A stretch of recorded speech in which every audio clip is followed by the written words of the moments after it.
Suasana di istana berubah mencekam. Di setiap sudut lorong terdengar bisik-bisik ketakutan. Bagaimana bisa kasur seberat itu dibawa lari tanpa seorang pun melihat? Tanya seorang pelayan dapur dengan suara bergetar. Apakah ada orang dalam yang terlibat? Sahut pengawal muda yang baru sebulan bertugas.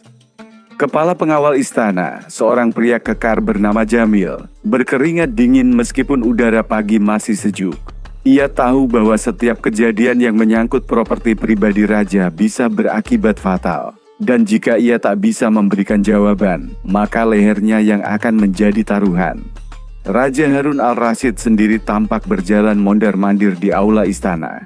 Wajahnya merah padam, matanya menatap tajam siapa saja yang ia lewati. Di tangannya, sebilah tongkat pendek dari kayu cedar ia putar-putar dengan gelisah. Siapapun yang berani menyentuh barangku tanpa izin, telah menodai kehormatan kerajaan ini, serunya. Ini bukan sekadar pencurian, ini penghinaan terhadap martabatku sebagai raja. Ia lalu menoleh ke arah kepala pelayan istana, seorang pria tua bernama Harit, yang telah mengabdi lebih dari 30 tahun. Harit, kau sudah tua tapi tidak awas. Bagaimana bisa kasur itu menghilang semalam? Harit gemetar, lututnya hampir roboh. Ampun tuanku, semalam penjagaan sudah diperketat, semua pintu dikunci, dan pelayan hanya masuk atas perintah. Tidak ada tanda-tanda pergerakan mencurigakan. Raja menghentakkan tongkatnya ke lantai. Lalu apa penjelasanmu? Apakah kasur itu terbang sendiri? Semua orang terdiam. Bahkan burung merpati yang biasa berkicau di jendela pun seolah tak berani bersuara pagi itu. Di sisi lain ruangan, beberapa menteri saling bertukar pandang. Mereka tahu, jika situasi ini tidak segera terkendali, kemarahan raja bisa berubah menjadi perintah eksekusi massal. Menteri Dalam Negeri, seorang pria kurus yang dikenal bijak namun pendiam, akhirnya berani angkat bicara. Tuanku, dalam kondisi seperti ini, mungkin hanya satu orang yang dapat menemukan pelakunya tanpa menimbulkan keributan lebih lanjut. Raja menatapnya tajam. Siapa maksudmu? Abu Nawas, tuanku. Ia mungkin satu-satunya yang cukup cerdik untuk memecahkan teka-teki ini. Raja terdiam sejenak, kemudian mengangguk perlahan. Baik, tapi katakan padanya, jika dia gagal, dia akan menyusul nasib kalian semua. Maka dikirimlah utusan istana untuk segera mencari Abu Nawas di rumahnya yang sederhana di pinggiran kota Baghdad. Orang-orang istana berharap, sekali lagi, pria jenaka yang sering membuat raja tertawa itu bisa menyelamatkan mereka dari bencana yang kian dekat. Di tengah ketegangan yang menyelimuti istana, seorang utusan berkuda dikirim dengan tergesa keluar dari gerbang utama. Tujuannya jelas, rumah Abu Nawas, si cendekiawan jenaka yang sering membuat raja tertawa, tapi juga sering membuat para menteri kesal, karena siasatnya yang tak terduga. Tak lama, utusan itu tiba di rumah Abu Nawas, yang sederhana tapi rapi di pinggiran kota Baghdad. Pagar kayu kecil, pohon kurma di halaman, dan tumpukan buku di serambi semua menggambarkan hidup yang sederhana tapi penuh ilmu. Abu Nawas, panggil sang utusan sambil turun dari kudanya. Abu Nawas keluar, masih menguap, mengenakan jubah rumah dan peci lusuh. Ada apa pagi-pagi mengganggu mimpi saya yang indah tentang semangka dan madu? Sang utusan menjelaskan panjang lebar soal kasur raja yang hilang, kemarahan sang penguasa, dan waktu 3 hari yang diberikan. Alih-alih panik, Abu Nawas justru duduk santai di kursinya dan berkata, kasur hilang, kasur emas pula. Itu terdengar seperti masalah, besar dan empuk. Ia tersenyum lebar, memamerkan kecerdasannya yang biasa muncul saat krisis tiba. Sore harinya, Abu Nawas datang ke istana. Ia tak mengenakan jubah mewah, hanya pakaian biasa yang agak kusut. Tapi kehadirannya membuat semua menteri merasa lega sekaligus waspada. Raja duduk di singgasananya. Matanya tajam menatap Abu Nawas yang melangkah ringan ke tengah aula. Abu Nawas, Satu-satunya yang percaya diri di tengah semua orang yang takut kehilangan kepala, ujar raja dengan nada penuh tantangan. Abu Nawas membungkuk dengan santun. Tuanku, hamba datang bukan hanya membawa harapan, tapi juga pertanyaan. Raja mengangkat alis. Pertanyaan? Ya, karena seringkali solusi tersembunyi dalam pertanyaan yang tak diajukan. Ia lalu melangkah ke tengah ruangan dan melirik sekeliling. Yang mulia, siapa saja yang punya akses langsung ke kamar istana pada malam hari? Beberapa kepala mulai menoleh satu sama lain. Para penjaga, kepala pelayan, hingga menteri jaga malam terlihat gelisah. Abu Nawas lalu berkata, "Saya tak butuh jawaban hari ini. Saya hanya minta satu hal. Ruangan bawah tanah yang gelap dan kain putih bersih sebanyak jumlah penghuni istana malam itu." Raja mengernyit, bingung. Untuk apa? Abu Nawas tersenyum penuh teka-teki. Untuk mengungkap kebenaran. Dengan cahaya yang bahkan tak bisa dilihat mata. Permintaan yang aneh, tapi raja menyetujuinya. Sebagian besar penasaran, sebagian lainnya mulai berkeringat. Dan sementara malam turun perlahan di atas istana yang penuh ketegangan, rencana Abu Nawas mulai berjalan. Malam itu, suasana istana begitu sunyi. Bukan karena tenang, melainkan karena semua orang tegang. Atas perintah Raja Harun al-Rashid, Abu Nawas diberi akses penuh ke ruang bawah tanah istana, yang selama ini hanya digunakan sebagai gudang penyimpanan harta tua. Abu Nawas memasang beberapa lampu minyak kecil sekadar untuk penerangan awal sebelum semuanya benar-benar gelap. Ia berdiri di depan ruang bawah tanah dengan tumpukan kain putih bersih satu untuk setiap orang yang bertugas atau berada di istana malam kejadian kasur hilang. "Ini bukan sihir," kata Abu Nawas, tersenyum kecil kepada para penjaga yang mulai berkeringat.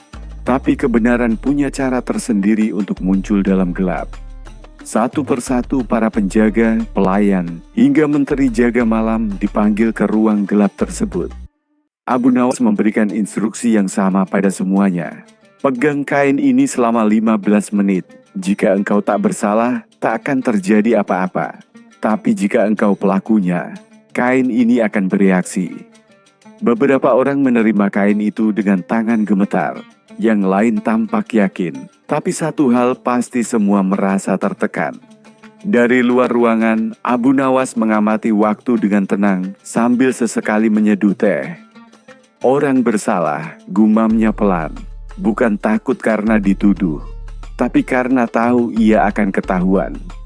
Setelah semua selesai, Abu Nawas memanggil mereka berkumpul di aula istana untuk menyerahkan kembali kain putih masing-masing. Ia memeriksa satu demi satu kain itu dengan seksama. Sebagian tampak kusut, beberapa sedikit kotor, karena tangan berkeringat, tapi hanya satu kain yang benar-benar putih bersih, rapi, dan tidak tergenggam sama sekali. Abu Nawas berdiri, menatap raja, lalu menunjuk orang yang membawa kain bersih itu. "Tuanku, inilah orang yang tidak memegang kainnya sama sekali. Ia takut kainnya berubah, maka ia hindari menyentuhnya. Dan hanya orang bersalah yang akan berpikir sejauh itu." Semua mata tertuju pada kepala penjaga malam, seorang pria berbadan besar dengan sorot mata cemas. Wajahnya mulai pucat. Raja berdiri dari singgasananya. Apakah ini benar?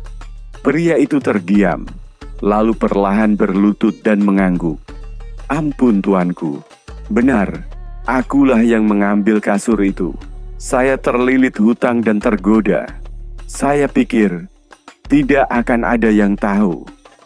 Raja menghela napas panjang, lalu menoleh ke Abu Nawas. "Sekali lagi, engkau mengungkap kebenaran tanpa pedang, tanpa darah, dan tanpa penyiksaan." Abu Nawas membungkuk pelan. Keadilan yang dipaksakan kadang hanya menimbulkan dendam, tapi keadilan yang ditemukan dengan akal membuat orang jera dengan sadar. Dan malam itu istana Baghdad kembali tenang. Kasur emas memang belum ditemukan, tapi kebenaran telah kembali ke tempatnya. Semua mata tertuju pada kepala penjaga malam yang kini berlutut di tengah aula istana. Tubuhnya gemetar, wajahnya pucat seperti kertas. Pengakuannya masih bergema di antara dinding-dinding batu megah. Ampun tuanku. Benar, sayalah yang mengambil kasur emas itu. Suasana berubah sunyi. Para menteri menunduk, para pengawal saling bertukar pandang. Beberapa bahkan tak menyangka, karena pria itulah yang selama ini dikenal paling disiplin di antara pasukan malam. Tapi godaan harta apalagi sebesar kasur emas bertatah permata, memang bisa membelokkan jalan siapa saja. Raja Harun al-Rasyid bangkit dari singgasananya. Langkahnya pelan, tapi suaranya berat dan menusuk. Kau tahu hukumannya atas pencurian barang pribadi raja, bukan? Sang penjaga mengangguk lemah. Saya siap dihukum, tuanku. Namun sebelum raja mengangkat tangannya memberi keputusan, Abu Nawas berbicara dengan tenang. Tuanku, izinkan hamba berkata. Raja mengangguk perlahan. Semua hadirin menahan napas. Pencuri ini memang bersalah, tapi lihatlah, ia mengaku tanpa disiksa, tanpa paksaan. Bahkan sebelum ia dihakimi, ia telah dihukum lebih dulu oleh rasa bersalahnya sendiri.